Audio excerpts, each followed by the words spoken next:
রাজশাহী দুর্গাপুর উপজেলার আমগ্রাম এলাকার বিএনপি কর্মী মকবুল হোসেন হত্যা মামলার ৫ আসামিকে কক্সবাজার থেকে গ্রেফতার করা হয়েছে।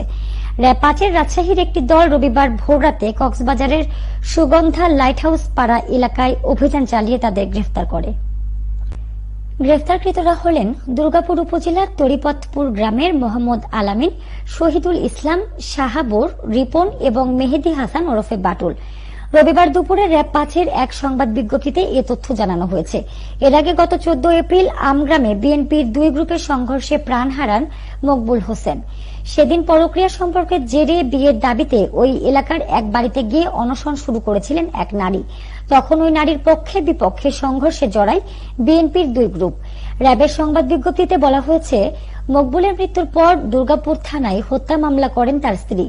মামলার পর র‍্যাব ছায়া তদন্ত শুরু করে।